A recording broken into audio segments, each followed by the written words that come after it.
ರಕ್ಷಣಾ ವೇದಿಕೆ ಪ್ರವೀಣ್ ಶೆಟ್ಟಿ ಬಣದಿಂದ ಪ್ರತಿಭಟನೆ. ಗಂಗಾವತಿ ಸಂಗಾಪುರ್ ಗ್ರಾಮ ಪಂಚಾಯಿತಿಯ ಪಿಡಿಒ ಹಾಗೂ ಖಾತ್ರಿ ಯೋಜನೆಯ ಮಾಹಿತಿ ಸಂಗ್ರಹಕಾರ ಇವರನ್ನು ತಕ್ಷಣ ಅಮಾನತುಗೊಳಿಸಬೇಕೆಂದು ಒತ್ತಾಯಿಸಿ ಕರ್ನಾಟಕ ರಕ್ಷಣಾ ವೇದಿಕೆ ಪ್ರವೀಣ್ ಶೆಟ್ಟಿ ಬಳಗ ಜಿಲ್ಲಾಧ್ಯಕ್ಷ ಪಂಪಣ್ಣ ನಾಯಕ ನೇತೃತ್ವದಲ್ಲಿ ತಾಲೂಕು ಪಂಚಾಯಿತಿ ಕಾರ್ಯಾಲಯದ ಮುಂದೆ ಬೃಹತ್ ಪ್ರತಿಭಟನೆ ನಡೆಸಿದರು.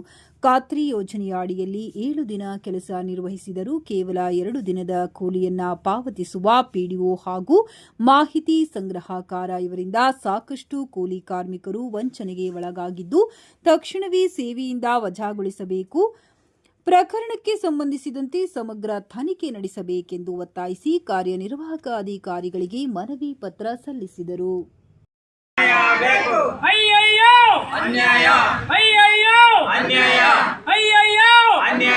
ಸರ್ಕಾರಂತೆ ಸರ್ಕಾರ ಕಪ್ಪುಂದೇನೋ ಸರ್ಕಾರ ಸರ್ಕಾರಂತೆ ಸರ್ಕಾರ ಕಪ್ಪುಂದೇನೋ ಸರ್ಕಾರ ಬೇಕೇ ಬೇಕು ನ್ಯಾಯ ಬೇಕು.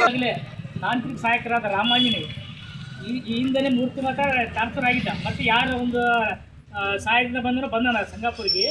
ಇವರು ಪಿಡಿಒಕ್ಕಿನ ಇವರೇ ಅಲ್ಲಿ ತಾಂತ್ರಿಕ ಸಹಾಯಕರಾದ ರಾಮಾಂಜನೇಯ ಇವ್ರದೇ ದಬ್ಬಾಳಿಕೆ ಹೆಚ್ಚು.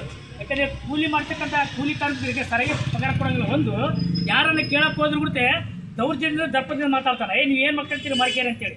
ನಮ್ಮ ಕೂಲಿ ಕಾರ್ಮಿಕರ ಪರವಾಗಿ ಕರ್ನಾಟಕ ರಕ್ಷಣಾ ಸಂಗಾಪುರ ಘಟಕದಿಂದ ನಿಮ್ಮ ಮೇಲಧಿಕಾರಿಗಳು ದೂರ ಇಷ್ಟೇ ನಮ್ಮದು.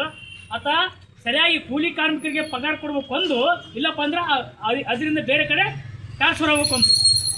ಯಾರೇ ಒಂದು ನಮ್ಮ ಕೂಲಿ ಕಾರ್ಮಿಕರು ಎಷ್ಟೋ ಕೇಳಿದ್ರು ಬಿಡುತ್ತೆ ಉತ್ತರ ಸರಿಯಾಗಿ ಕೊಡ್ತಾ ಇಲ್ಲ ಆತ. ಬೇಗ ಜವಾಬ್ದಾರಿ ಉತ್ತರ ಕೊಡ್ತಾನೆ. ದಯವಿಟ್ಟು ಅಧಿಕಾರಿಗಳಿಗೆ ನೀವು ಮೇಲಧಿಕಾರಿಗಳಿಗೆ ಗಮನ ತರೋದಿಷ್ಟೇ. ತಾಂತ್ರಿಕ ಸಹಾಯಕರಾದ ರಾಮಾಂಜನೇಯ ಮತ್ತು ಪಿಡಿಒ ಸೈಯದ್ ಜಿಲಾನ್ ಪಾಷಾ ಸೈಯದ್ ಜಿಲಾನ್ ಇವರಿಬ್ಬರವಾಗಿ ನೀವು ತಕ್ಷಣವೇ ಇದ್ರ ಮ್ಯಾಗ ಇದು ತೆಗೆದುಕೊಳ್ಳೋಕೆ ತಮ್ಮಲ್ಲಿ ಮನವಿ ಮಾಡಿಕೊಳ್ತೇವೆ. ಸೇವೆಯಿಂದ ಅಮಾನತು ಮಾಡಲೇಬೇಕು ಸರ್. ಸೇವೆಯಿಂದ ಅಮಾನತು ಮಾಡಲೇಬೇಕು ಸರ್.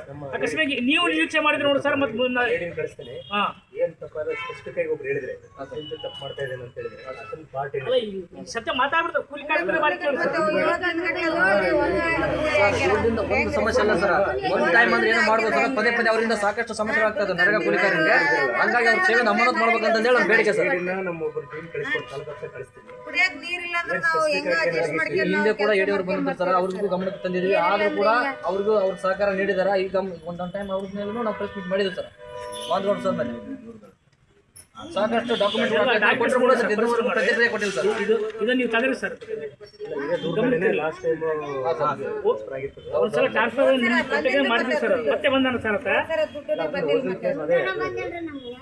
ಅಲ್ಲ ಸರ್ ನಮ್ದೇನು ಗೊತ್ತಾ ದುಡ್ಡಂತರಿಗೆ ಸರಿ ಪಗಾರ ಕೊಟ್ಟರೆ ನಮ್ದು ಏನು ಅಭ್ಯಂತರ ಇಲ್ಲ. ಟ್ರಾನ್ಸ್ಫರ್ ಪರಿಹಾರ ಇಲ್ಲ. ತಪ್ಪು ಮಾಡಿದ್ರೆ ಶಿಕ್ಷೆ ಕಾನೂನು ಅಡಿಯಲ್ಲೇ ಶಿಕ್ಷೆ ಆಗ್ಬೇಕು ಸರ್. ಸೇವೆಯಿಂದ ಅಮಾನತು ಮಾಡ್ಬೇಕಂತ ಬೇಡಿಕೆ ಸರ್.